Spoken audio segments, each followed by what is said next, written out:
Muy buenas, soy Francisco Lamas López, soy doctor ingeniero por la École de Pont et Chaussée de París. Soy una persona que se ha dedicado muchos años de mi vida a la digitalización de activos y a la búsqueda de modelos de comportamiento. En concreto en París, en la SNCF, me dedicaba a la digitalización de vía férrea, a la búsqueda de modelos de comportamiento analíticos de vía férrea, de material rodante. Y bueno, desde 2016 me dedico a dirigir proyectos ligados al uso de inteligencia artificial y uso de Big Data, trabajando para el Estado español. Y bueno, soy una persona que está muy interesada por el impacto de la Revolución 4.0 en nuestra vida y cómo esta revolución va a afectar a nuestro comportamiento en sociedad y del ser humano. Y es de lo que vamos a hablar hoy, del comportamiento humano y cómo va a afectarse por esta nueva revolución industrial en la que estamos inmersos. Y para ello estoy con Buenaventura del Charco, psicólogo. Buenaventura, si quieres, pues preséntate y... Vale, bueno, yo tengo un currículum menos brillante que Francisco, pero bueno, soy Buenaventura del Charcolea, más conocido como Ventura. Soy psicólogo sanitario y psicoterapeuta humanista y soy profesor universitario. Actualmente estoy como docente invitado en el Departamento de Psiquiatría de la Facultad de Medicina de Granada y bueno, no soy especialista ni mucho menos en temas de la Revolución 4.0, pero sí que me dedico a trabajar con personas a diario y creo que es interesante que podamos abordar este tema desde dos realidades tan diferentes. Bueno, Ventura, hoy las opiniones que vamos a dar son opiniones personales que no tienen nada que ver con nuestros trabajos y yo creo que va a ser una discusión generalista sobre el tema, ¿no? Como para empezar a hacer una serie de esta temática. Y yo creo que va a ser una conversación fluida y utilizando un lenguaje muy natural y que pueda ayudar a la divulgación de estos conceptos a toda la gente que nos escuche. Ventura, yo creo que para empezar esta conversación podemos hablar del impacto que va a tener en el comportamiento humano de todas estas tecnologías que ya están viéndose implementadas a día de hoy y que van a cambiar nuestra forma de interrelacionarnos. ¿Tú qué piensas de todo lo que estamos viendo a día de hoy?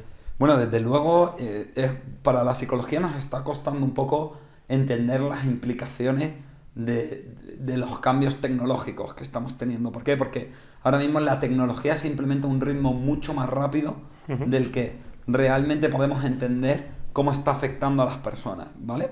Es decir, esto... hay diferentes teorías, pero bueno, hay un cierto consenso que viene a decir que cuando se implementa un cambio tecnológico pasa un buen tiempo hasta que la sociedad entiende las implicaciones que ha tenido ese cambio tecnológico, ¿no? En el mundo del arte, por ejemplo, pasa algo parecido. Hay un cambio en el mundo del arte y pasa un tiempo hasta que la sociedad entiende ese cambio, ¿no? Entonces, eso a nivel social y luego a nivel de los psicólogos, de quienes estamos estudiando el ser humano, pues también es verdad que nos cuesta seguir el ritmo para entender qué implicaciones tiene en el ser humano. Uno, porque nuestros presupuestos de investigación son anecdóticos comparados con los presupuestos que tienen las empresas tecnológicas y porque luego además también son cosas muy nuevas que van muy rápido, que son muy diferentes y que muchas veces también requerimos de estudios longitudinales, es decir, a largo plazo para entender el impacto de estas cosas, con lo cual hay veces que cuando yo ya he hecho un estudio de cómo afecta, por ejemplo, las redes sociales en adolescentes que han nacido ya teniendo redes sociales hasta que llegan a ser adultos, han pasado 8 años y en 8 años han cambiado completamente cuál es la red social de moda, ¿no? Porque Facebook es muy diferente de Instagram y Instagram es muy diferente de TikTok, por ejemplo. Afirmativo. Entonces, claro, el ser humano se adapta mucho más lento a los cambios y lo hemos estado viendo pues desde que el ser humano deja de ser nómada, ¿no? Y empieza a establecerse en determinados sitios y cómo eso afecta a la forma que tiene de interactuar con el entorno, y esto a día de hoy vamos a ver un nuevo avance, un nuevo cambio que para nuestra fisiología pues no va a ser sencillo, ¿no? El adaptarse, pero eso no significa que sea un riesgo en sí mismo.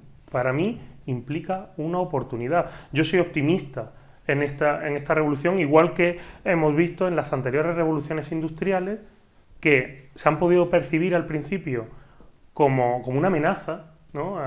Para la humanidad, y en cambio hemos tenido incrementos del PIB, ¿no? En todos los países, hemos tenido incrementos en la esperanza de vida, hemos tenido avances en todas las revoluciones industriales, y ahora a día de hoy, sin acordarnos de lo que ha pasado en las anteriores revoluciones industriales, estamos viendo esto como una nueva amenaza a la robotización de los procesos. ¿Cómo piensas que, ya que tardamos más en adaptarnos a esos cambios, y luego hablaremos, si quieres, sobre los cambios en nuestros hábitos diarios, ¿no? En nuestros propios hábitos diarios, cómo impacta en la adaptación del ser humano a esos cambios? Porque tú sabes los cambios que ha tenido el ser humano desde que nos asentamos, desde que...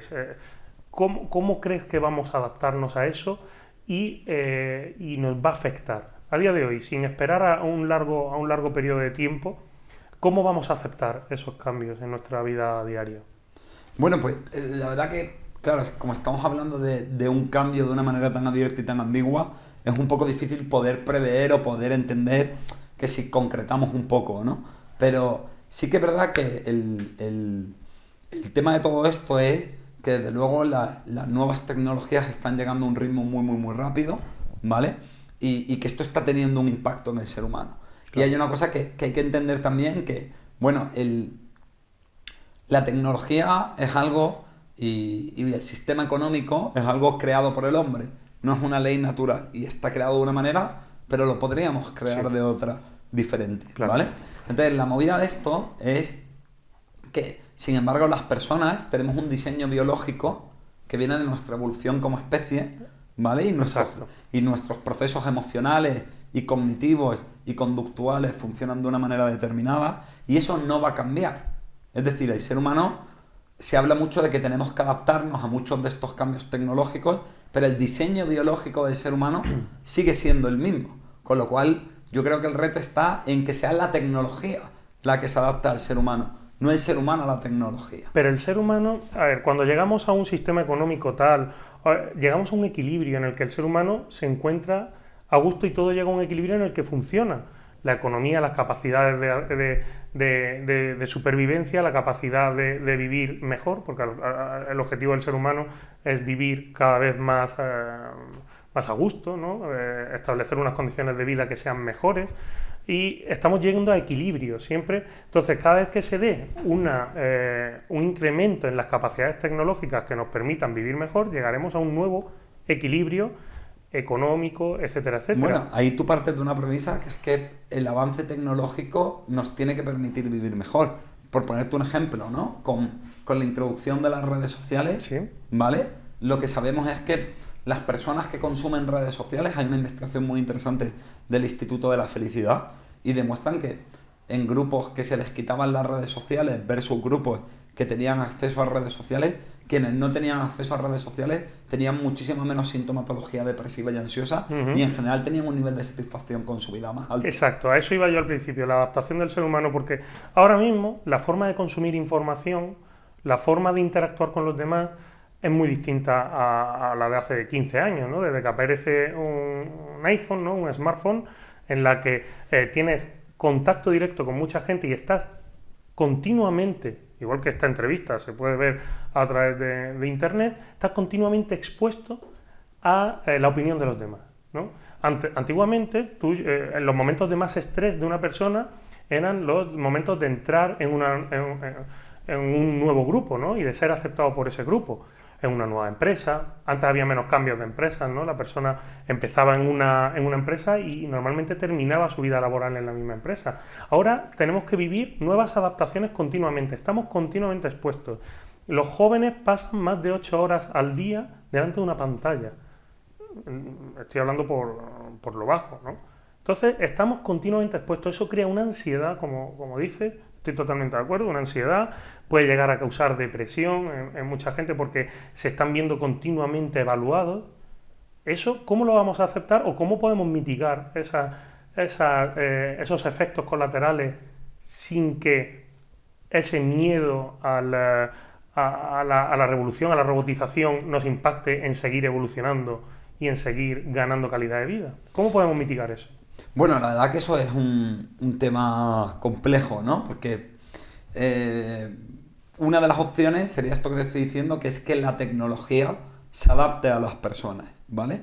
Y no seamos las personas las que nos adaptemos a la tecnología. Sí. Pero claro, muchas veces los intereses económicos o tecnológicos de quien está desarrollando esa tecnología no es eso, ¿vale? Por ejemplo, se sabe que con las redes sociales esta búsqueda de validación continua que hay a través de los me gusta, a través de exponer, de mostrar nuestra mejor faceta a los demás, y que cuando nosotros, eso es que mostramos, porque claro, cuando nosotros luego aparte consumimos redes sociales, sin querer hay una comparativa entre la vida ideal y sesgada que yo estoy viendo de todos mis contactos versus yo que sé mi vida con todas sus miserias. Bueno, no voy a entrar mucho en eso porque es un tema que además desarrollo... tú lo has tratado en muchos artículos y además muy interesante, ¿no? Sí, tengo una conferencia que se llama Junkies del Facebook donde abordo bastante eso. Justo. Pero la historia es que ahí es verdad que una opción sería que quienes creen las redes sociales tengan esto en cuenta y a lo mejor hubiese sustitutos al me gusta. Pero claro, lo que hace que la gente esté todo el rato conectada es precisamente eso, y por lo cual van a tener un interés. Y la otra opción, perdona Paco, sí, y termino, la otra opción sería cómo, en mi caso, desde la psicología, ¿vale? Podemos crear recursos que palíen los efectos de esa continua evaluación, ¿vale? Entonces, ahí lo que yo sí creo es que normalmente, aunque tiene un peso y una influencia en todo, cuanto más satisfechos estemos con nuestra vida, menos desasosiego nos causará esa comparativa con la vida de otros, y cuanto más tengamos una autoestima y una lealtad hacia nosotros mismos y estemos bien con quien nosotros somos, menos necesitaremos la validación externa a través de las redes. Ahí, ¿qué es lo que pasa? Que quizá una de las potenciales ventajas que tiene toda esta nueva revolución tecnológica es que yo creo que va a volver a poner en valor al ser humano.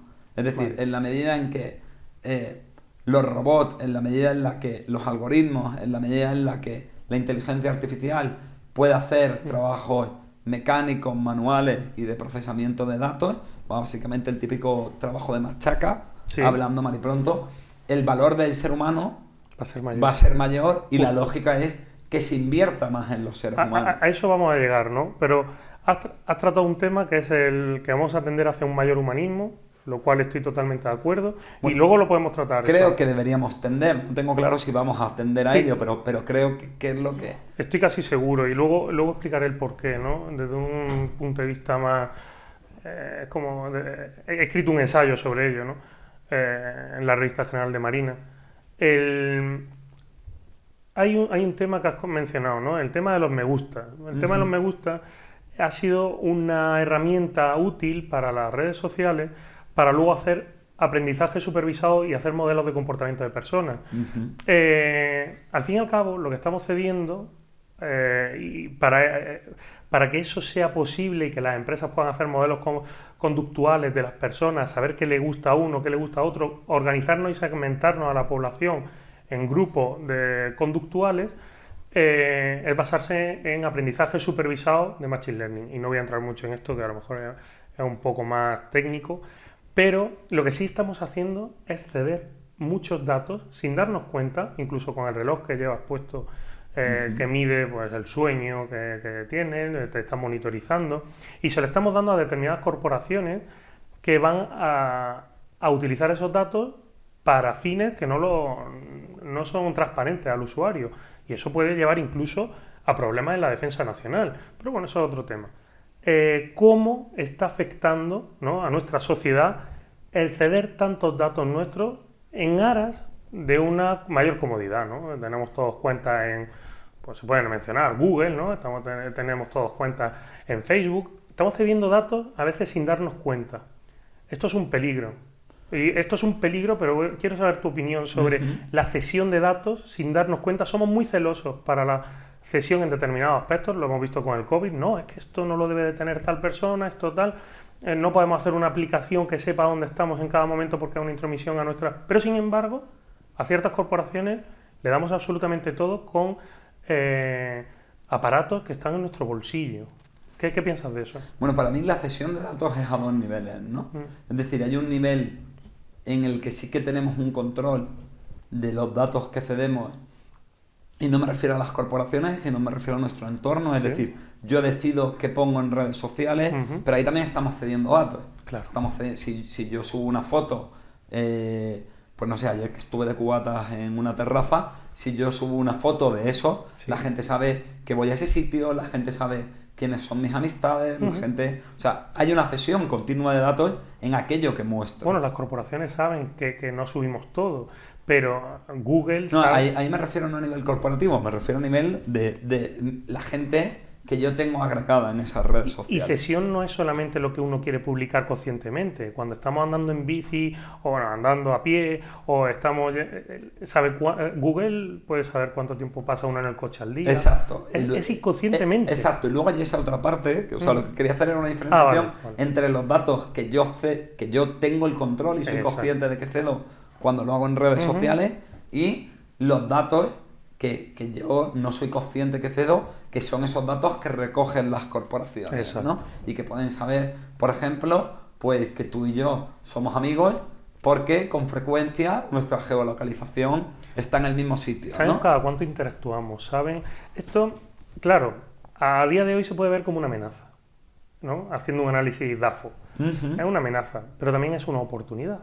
Bueno, mira, por ejemplo, para la psicología, para lo que nos está resultando una oportunidad muy buena todo esto es que nosotros cuando hacíamos estudios de personas, nuestra muestra era muy pequeña a la hora de estudiar conductas, ¿vale? Ahora, a través de los smartphones, por ejemplo, podemos tener acceso a muestras de sujetos muy, muy, muy grandes, y además no solamente es mejor porque tenemos una N mayor, sino que además la validez ambiental cambia mucho, porque no es lo mismo el control y la artificialidad del laboratorio con cómo funciona una persona en su día a día.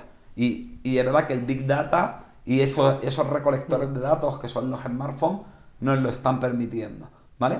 También es verdad, o sea, y hay estudios que son una pasada, por ejemplo, que demuestran que se podía inferir la personalidad de determinadas personas viendo sus primeros 200 me gusta, Claro, sí. ¿vale? Y afinaban y tenían la misma consistencia que evaluaciones con instrumentos como el 16PF, que es un test que mide la personalidad, y eran datos muy, muy, muy consistentes, encima de manera orgánica, ¿no? Claro. Entonces, esa parte, lógicamente, por ejemplo, para la psicología es muy, muy interesante porque nos está permitiendo acceder a la conducta de la gente, a sus gustos, a lo que perciben, pero hay otra parte que, bueno, que la cuestión es también...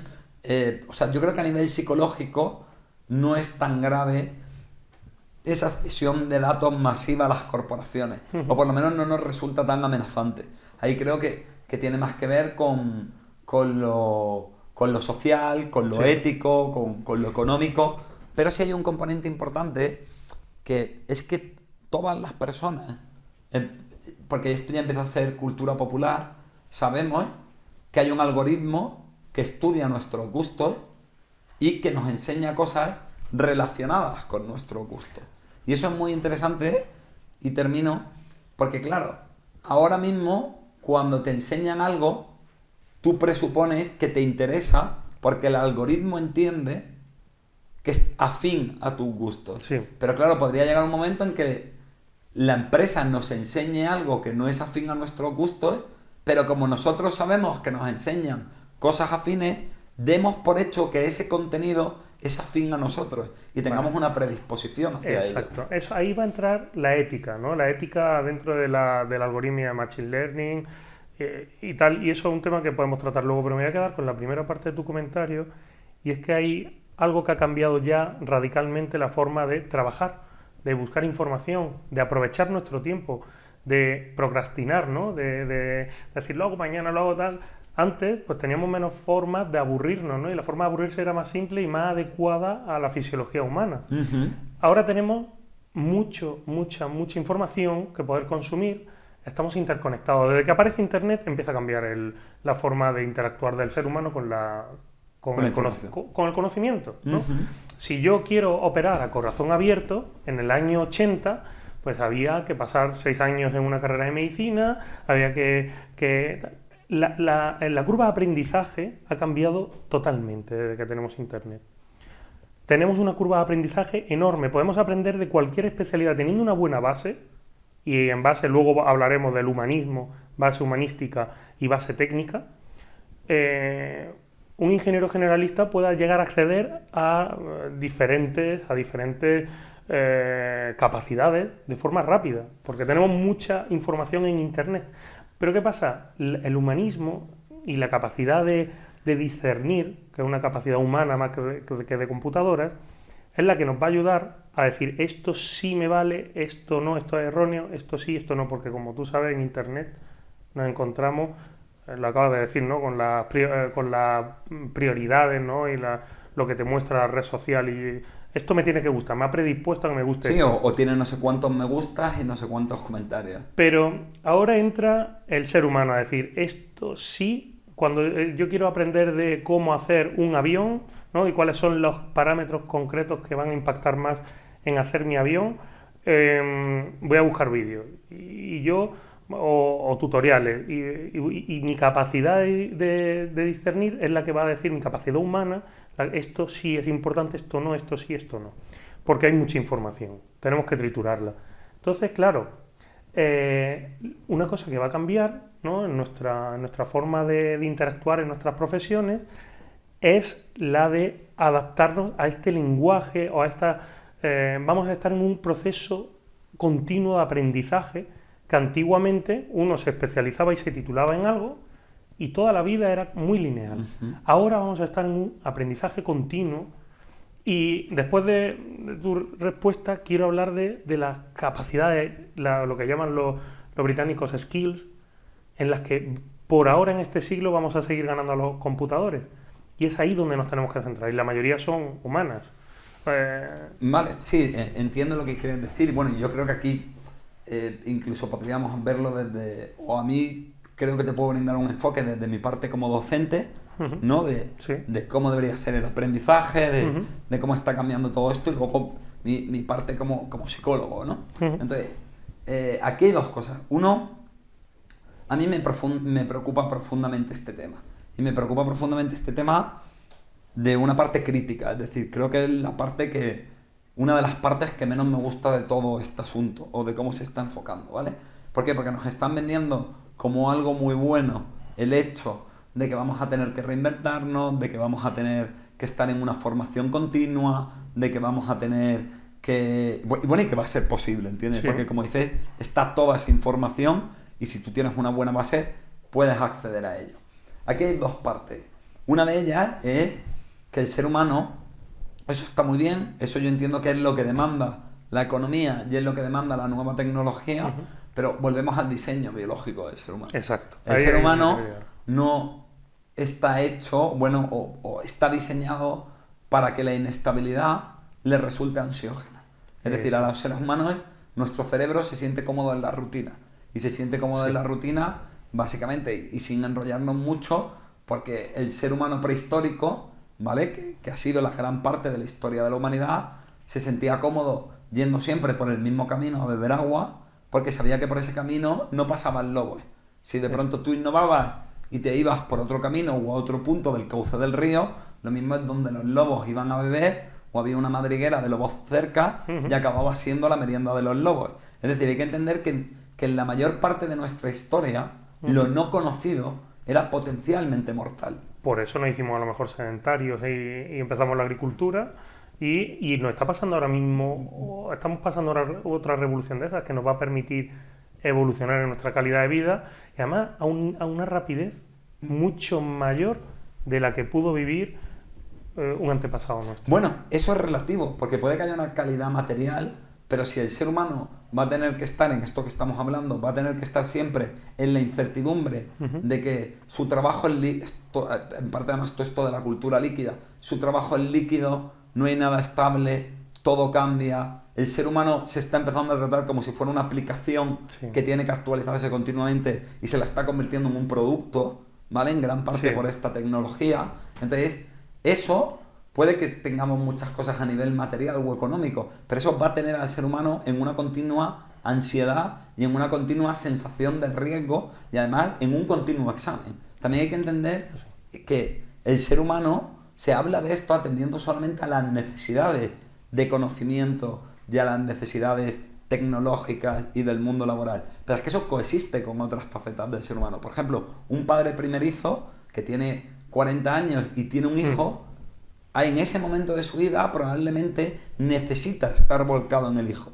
Y el niño necesita eso. Pero si él se está teniendo que reformar, que reinventar como profesional, porque ahora todo cambia muy rápido, lógicamente el tiempo que le dedica a eso va a ser en detrimento de su familia. Entonces puede que no sea una mejora de la calidad de vida de las personas. Vamos a utilizar a los ordenadores para complementarnos.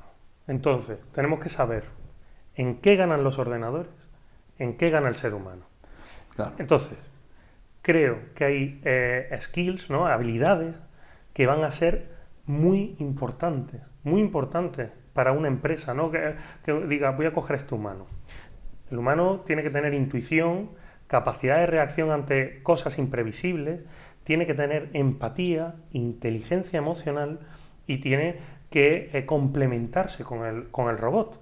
Es decir, no vamos a entrar en una guerra de los robots o el humano, sino es cómo el robot va a complementar al humano para ir mejor. Entonces, estamos viviendo los típicos problemas cuando llega una tecnología disruptiva o una forma que son las redes sociales, lo que hemos comentado al principio, pero hay unas skills que yo creo, no sé si estarás de acuerdo conmigo, ahora si quieres me comenta, pues en esto sí, esto no, pero la inteligencia emocional, el saber trabajar en equipo, esa complementación, ¿cómo la ves tú? Porque he hablado de algunas cualidades, ¿no? De intuición, el aprendizaje continuo, que también se habla mucho, tal, pero vamos a utilizarlo en nuestro beneficio. Vamos a intentar que complementemos y no entremos en un conflicto. Ahí es donde sí veo una parte que creo que puede ser muy buena y que creo que va a llevar un poco a eso. O sea, sí que creo que en la medida en la que la máquina va a hacer siempre mejor que la persona esos procesos continuos o ese análisis de determinado tipo de datos, entiendo que lo ideal va a ser cargar las tintas y poner el foco en esa parte que, bueno, que yo creo que un buen desarrollo en una buena inteligencia emocional sea algo estandarizado, sea algo universal y se ponga de verdad un interés real. Yo creo que eso es el sueño húmedo de casi todos los psicoterapeutas, ¿vale? Claro. Entonces, ahí sí hay una parte muy interesante en la que probablemente se ponga cada vez más el foco en las cualidades, por así decirlo, genuinamente humanas. Porque es verdad que cuando estamos hablando de inteligencia emocional, artificial, se llama inteligencia desde mi punto de vista mal llamado, porque la inteligencia en psicología hablamos de inteligencias múltiples, es decir, hay una inteligencia racional, analítica, pero hay otra inteligencia creativa, pero hay otra inteligencia emocional, pero hay una inteligencia en cómo creamos vínculos en las personas, afectivas, y esas inteligencias, que por lo menos parece que en el medio plazo la máquina no va a poder hacerlas, es más, yo creo que no va a poder hacerlas nunca porque el componente emocional tiene un componente fisiológico y biológico y la máquina no tiene fisiología, ¿no? Yo cuando tengo ansiedad tengo un nudo en el estómago, la máquina nunca va a tener un nudo en el estómago. Puede entender la ansiedad a un nivel conceptual, ¿no? Sí. Pero no a un nivel fisiológico que forma parte de la experiencia. Entonces, y con esto acabo, creo que hay una parte que sí va a ser buena, que es que puede ser potencialmente buena o abre una ventana de oportunidad, que es que nos enfoquemos en trabajar muy en profundidad esas habilidades y esas cualidades humanas y que además probablemente como la tecnología, o por lo menos yo no sé tanto de esto como tú, Paco, pero por lo que yo entiendo bajará el coste de producción de un montón de cosas, entiendo que eso hará que los productos, los bienes materiales sean mucho más baratos y determinados servicios y quede dinero, también con todo este tema de la posible renta básica universal y los impuestos a los robots, quede dinero para que todas las personas tengan acceso a una psicoterapia, a un entrenador personal, es decir, a ese tipo de cosas que sí que les pueden dar una mejora en su calidad de vida. Bien, ya has mencionado un tema además en el que quería entrar, que es inteligencia artificial, los algoritmos que van a predecir nuestros comportamientos, aunque lo hemos tratado antes de forma un poco rápida, y bueno, esto no va a dar para hacer un análisis a fondo, pero la inteligencia artificial, el cómo determinamos o segmentamos a la población en modelos, ¿no? Todo, al final, y la inteligencia artificial es un modelo de cómo creemos que el cerebro va aprendiendo, ¿no? Las redes neuronales, por ejemplo, ¿no? Hay distintos tipos de redes neuronales y estamos intentando hacer un modelo, es decir, una reducción, tomando ciertas hipótesis, de cómo un bebé va aprendiendo ciertas cosas, ya sea por refuerzo, ya sea de forma supervisada, ya sea de forma no supervisada y decimos, esto es raro, esto es normal, tengo lo que es normal, esto es raro, y entonces nuestro cerebro dice, cuidado con aquello que se sale de nuestra normalidad. Y empezamos a hacer modelos, una reducción de cómo creemos que funciona el cerebro. Bien. Y antes, un tema que quería sacar ahora, el de la ética. Ética y cómo esa predisposición que nos dan las redes sociales a algo concreto. Cómo segmentamos a las personas. Tenemos que controlar cómo empezamos a ponerle puertas al campo a una serie de algoritmos que suelen ser cajas negras o muy grises, en el que tenemos unos inputs y unos outputs, pero no sabemos qué coño pasa en el centro. Vale. Entonces, lo que vamos a intentar, ¿no? es meter nuestro input ético para que esa salida esté de acuerdo con nuestros valores como sociedad. Vale, esto, bueno, aquí hay como muchos temas, hay mucha tela para cortar, por decirlo de alguna manera. Mira, yo creo, y no lo sé, porque aquí hay muchas cosas que a mí se me escapan, sobre todo en esa parte ética, que entiendo que hay sobre todo la filosofía, la que tiene que hablar mucho de esto, ¿no? Pero yo te puedo hablar un poco de dos cosas, ¿vale? Y te voy a hablar, probablemente en esta respuesta que te voy a dar, yo que soy psicoterapeuta humanista, te voy a hablar de manera muy diferente a cómo te hablaría un psicólogo conductista o a cómo te hablaría un psicoanalista o un psicólogo sistémico, ¿vale? Pero bueno, te cuento un poco. Mira, en primer lugar, a mí me parece que hay una cosa en esta agrupación y en esta tendencia de la que estás hablando que me parece que se está viendo con cierto determinismo. Es decir, cuando se estudian los datos, se habla como de que esta persona es así porque el algoritmo predice que por los datos va a funcionar de esa manera. Y hay que entender que eso es una tendencia. O sea, perdón, una tendencia no, eso es un hábito. Pero el ser humano es ante todo un ser libre.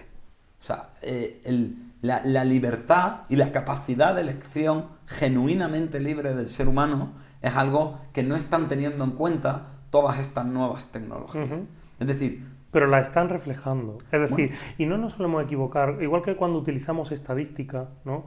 Decimos, sí, el sondeo dice vale, tal. Pero no para que tú veas, estadísticamente yo el 100% de las veces me ducho siempre de la misma manera. Yo primero me lavo la cabeza y luego me lavo el cuerpo. Sí. Y seguro que estadísticamente puedes decir que lo puedes predecir y probablemente sea cierto. Pero si yo como ser libre, si de pronto pongo el foco, puedo elegir. Exacto. Y puedo elegir cambiarlo. Vale. ¿Vale? Y los algoritmos y tenemos una lo tratan con un determinismo muy absoluto y están dejando en fuera de la ecuación la capacidad de elección del ser humano. No. Eso por un lado. Mira, justo, perdona que te haga aquí un inciso. Cuando un GPS, que nos ha ayudado mucho, antes íbamos con mapas, ¿no? Y teníamos que, en nuestro cerebro, decir, quiero ir de aquí a aquí, voy a calcular la ruta. Lo tenías que calcular en tu cabeza, la ruta óptima, y en vez de estar conduciendo estabas calculando rutas, viendo dónde tal. Ahora el GPS te dice, de forma determinista, gira a la derecha. Lo bueno del ser humano libre, que es lo que acabas de comentar, es que el ser humano escoge si ir a la derecha o no. Si a la derecha hay un balate y hay un barranco, la culpa es del ser humano. Es decir, pero somos libres.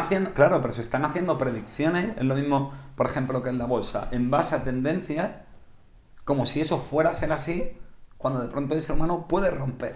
Tiene la capacidad de pararse y cambiar, y todos los datos y todo el patrón se quedan en papel mojado. Exacto. Hay inputs que a lo mejor no has tomado, hay tanta... Es decir, tú estás haciendo modelos. Y los modelos son reduccionistas. Claro, pero eso es a lo que voy, ¿entiendes? Justo, pero fíjate sí, que se habla como de una ciencia inefalible y se habla con un determinismo tecnológico, en parte por el positivismo científico, que podríamos hablar mucho de eso, Sí. como que esto va a ser una panacea y como que esto va a acertar siempre. Y Claro. en vez de que se está dejando fuera de la ecuación una variable que es imposible de medir, pero que está ahí, que es la libertad de acción del ser humano. El ser humano es ante todo un sujeto que elige. Eso por un lado. La decisión humana siempre va a estar al final de todo el proceso y aunque lo malo y que éticamente tiene algún efecto, ¿no? Es que, por ejemplo, un gobierno diga se van a dar ayudas en función de lo que diga esta máquina, ¿no? Ya está condicionándote a ti, aun con tu libertad, pero se hace igual Bueno, ahora. y el discurso, es decir, este discurso que se está dando, de que esto ya es una narrativa, es decir, esto no es algo científico y real, sino que es una ideología pura y dura de que el algoritmo es bueno, de que acierta, de que te dice lo correcto, de que te dice lo que te gusta, va a hacer que mucha gente caiga en la sugestión de que te giro a la esto. derecha porque el GPS, porque tengo que obedecer al Yo GPS. me he equivocado muñas veces, ¿Vale? obedeciendo al GPS. Claro, entonces, eso por un lado. Y luego, por otro lado, en lo que hablabas de los aprendizajes, ¿vale? Hay aquí una cosa interesante que es que se está viendo cómo aprenden las personas para intentar replicarlos en máquinas, ¿vale? Pero una cosa que se sabe de manera clara es que uno de los mayores moduladores del aprendizaje humano es el impacto emocional en torno a un aprendizaje y el vínculo afectivo de la persona que nos enseña. Mira, por ponerte un ejemplo, en la psicoterapia, que a fin de cuentas es una relación de aprendizaje, mi paciente viene con un problema y yo le enseño otra manera de manejar el problema o descubrir cosas de sí mismo, ¿no?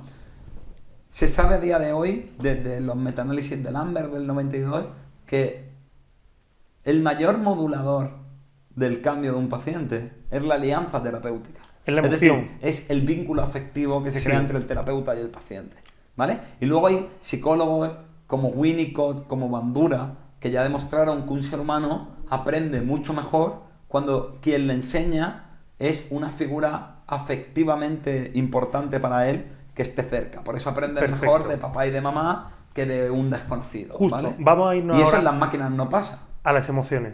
Las emociones. Vamos a ayudarnos de las máquinas. Cualquier profesión va a tener que adaptarse a esto, a la robotización. Un mecánico va a tener que decir, no, yo es que no sé de ordenadores, yo no sé. No, usted tendrá que pringarse, igual que en los años 90. Vale, pero volvemos al problema. El hombre se adapta a la tecnología y debería ser la tecnología la que se adapta al hombre. Sí, va a ser en los dos sentidos. Igual que en los años 90, una persona que empezaba a no saber inglés, ¿no? Y se veía como, oye, te estás quedando atrás, te necesitas aprender inglés.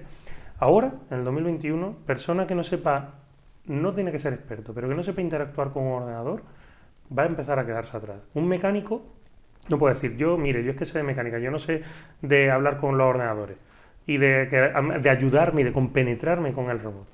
Mire, todo, hasta el psicólogo, para ayudar a su paciente, va a tener que ayudarse de modelos, de inteligencia artificial, va a tener que ayudarse del Big Data, va a tener que ayudarse de esto porque le va a ayudar a ir más rápido al cómo ayudarle. Porque estadísticamente va a haber gente en el mundo, si tenemos muchos datos, que hayan pasado por cosas similares, ¿verdad? Que si uno tiene una enfermedad rara, pues esa enfermedad rara va a ser más artesanía pura la que va a tener que seguir.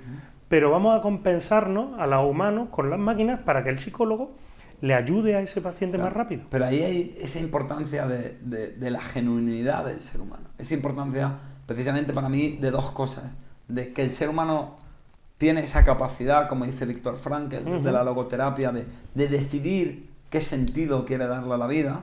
Sí. Esta idea de la elección y de la libertad, aunque a veces nos cause cierta angustia, que ya planteó Kierkegaard, ¿vale? Desde la filosofía existencialista. Y luego también en esto, o sea, hay que tener en cuenta que cada ser humano es único. Exacto. Y este es el problema. Esto lo quiere reducir todo a Big Data y está dejando fuera de la ecuación el componente único. Y ahí creo que es donde la parte emocional y donde los seres humanos tenemos que compensar. Justo. Y tenemos que reequilibrar la ecuación. Vamos a salir ganando. Perdona ahora que vaya a comentar una cosita un poco más larga. Y es que desde el siglo XVI, XVII, bueno, incluso antes con la artesanía y los oficios artesanales y los oficios artesanales, la gente aprendía un oficio de forma metódica, siguiendo un proceso, ¿no? Y aprendía de padre a hijo, y cuando se crean las ingenierías, aprendemos a aplicar ecuaciones, a aplicar fórmulas, a aplicar con ciertas hipótesis y tal, y ahora todo cambia. Ahora todo cambia, ¿no? Empezamos a no tener todo procedimentado. Empezamos a variar esto. Bueno, pero el algoritmo procedimenta todo mucho, ¿no? Exacto, nos va a dejar más tiempo al humano. El objetivo es que el humano nace para pensar. Cada uno somos diferentes. No, para mí el humano nace para ser feliz. Exacto, bueno, vale. Pero para ser feliz, y ese objetivo, entre otros, va a ser feliz pensando. Es decir, la conciencia es una cosa que nos va a diferenciar de la máquina. Y esa conciencia, la herramienta que tenemos para... No sé, a lo mejor me estoy equivocando, pero el pensamiento, el razonamiento humano es una cosa que no vamos a emular con la inteligencia artificial que tenemos a día de hoy.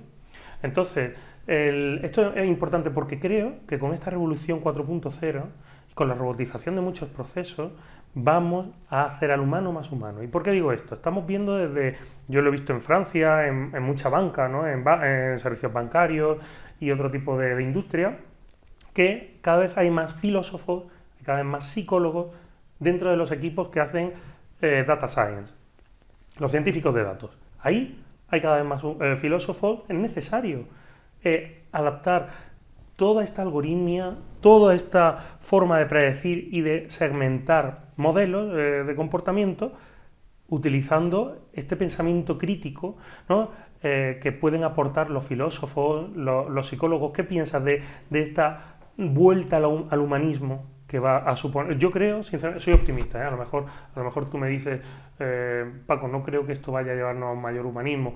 Se puede ver desde un punto de vista distópico, y decir, no es que el futuro va a estar gobernado por robots y el humano se ha perdido.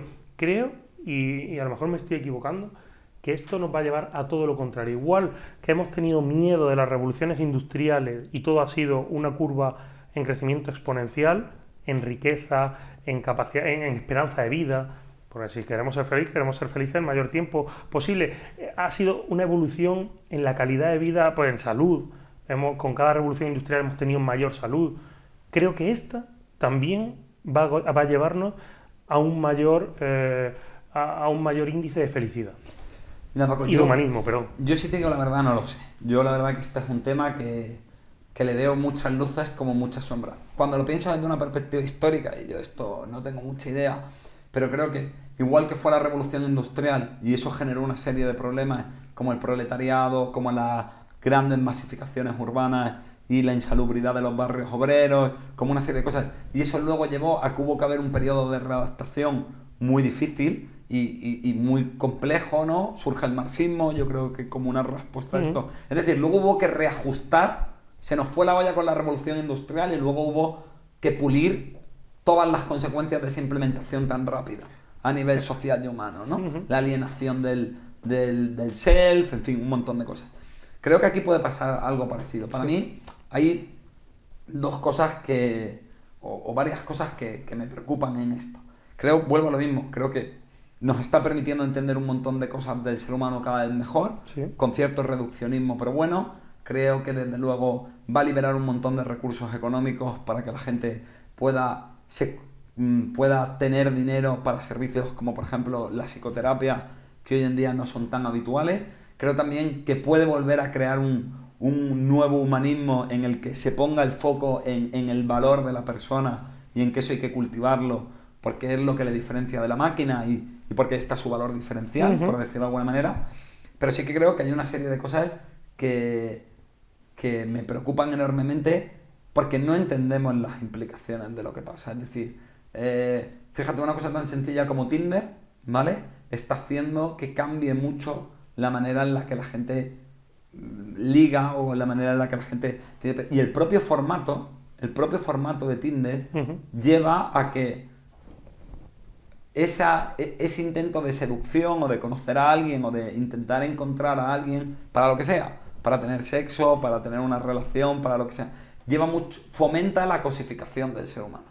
Y si vemos sociedades tecnológicamente más avanzadas, como Japón, me preocupa profundamente, porque ahí la deshumanización es brutal. ¿Qué va a pasar, por ejemplo, ahora, fíjate con la pandemia y el teletrabajo? Vale. Y nos lo ponen como algo muy bueno, pero claro, tú antes ibas al trabajo, hablabas con tus compañeros, tenías una interacción. Cada vez en los trabajos va a haber menos personas, porque hay máquinas haciendo cosas. Y puede que haya gente que se tire todo el día currando en una oficina o en una fábrica sin tener ningún contacto con ningún ser humano. Los países que tengan procedimentados con ayuda de robots muchos de sus procesos productivos y que lleven a su economía a estar mejor, creo que van a tener más tiempo para ser humanos. Porque Japón, es verdad que en robotización han sido siempre los primeros y estoy de acuerdo contigo con esa visión un poco distópica, pero vamos a tener más tiempo para ser humanos y para darle a nuestro país la impronta de nuestra forma de ser. Es decir, creo que un español, ahora mismo, si lo vemos en la arquitectura, ¿no? Cada vez los edificios modernos se parecen, da igual que se construyan en Arabia Saudí o que se construyan en Estados Unidos o en Lima, en Perú, se parecen mucho, ¿no? Y se ha perdido esa impronta que tenía cada ciudad de los edificios los hacemos así porque se han adaptado a la casuística de esta ciudad. Lo mismo nos va a pasar con la robotización, pero vamos a tener tiempo como para que los procesos productivos, es verdad que nos ayudan y nos van a ayudar como seres humanos que somos todos a compaginarlo de la misma forma, ya sea en Japón o en Canadá, pero vamos a tener más tiempo para ser humanos. No lo sé, creo que vamos a estar tan pendientes de reinventarnos, creo que vamos a estar tan pendientes de actualizarnos, que toda la atención que le pongamos a eso va a ser en detrimento de otras áreas familiares, afectivas, personales, y eso, pues bueno, de verdad que creo que es un arma de doble filo, y hay veces que soy optimista con algunas cosas, pero hay otras cosas que he de confesarte que me dan mucho miedo. Yo creo que España, como país, ahora mismo afronta el reto de estar en la ola de los países que más se roboticen, que más, aprovechando además el efecto, ¿no? El efecto de las bondades que va a tener esto, porque estamos muy concienciados con la ética en la inteligencia artificial. Ya salió en el Plan Nacional de Inteligencia Artificial el año pasado, en 2020, que se presentó en marzo aquí en Granada. Creo que tenemos una oportunidad de oro para mostrar al mundo que en esta revolución también queremos vencer.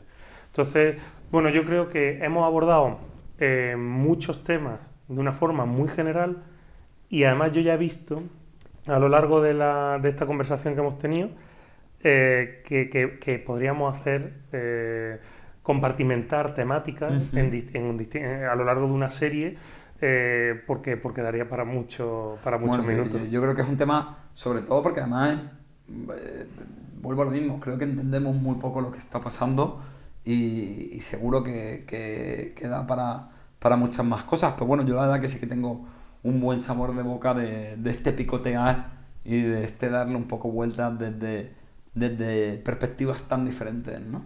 No, y además me ha gustado que no pensamos lo mismo y por lo tanto hay un debate productivo, y si hay un debate significa que tenemos todavía que llegar a converger y que todos vayamos en la misma dirección, que ni todo es tan optimista ni todo es tan pesimista o distópico en el futuro. Tenemos que converger a algo que nos ayude a toda la humanidad y al ser humano en general. Así que, bueno, Ventura, si te parece... Lo dejamos aquí. Lo dejamos aquí. Así que... Pues vamos a tomarnos una cerveza, que eso no lo pueden hacer las máquinas todavía, así que no son tan inteligentes, ¿no? Pues sí, es verdad, tendremos que aprovechar ahora. Y nada, agradecer a la gente que haya visto este vídeo hasta el final y espero que haya sido fructífero, ¿no? En sacar nuevos temas de debate, ¿no? Y que sigamos profundizando en estos temas. Muchísimas gracias.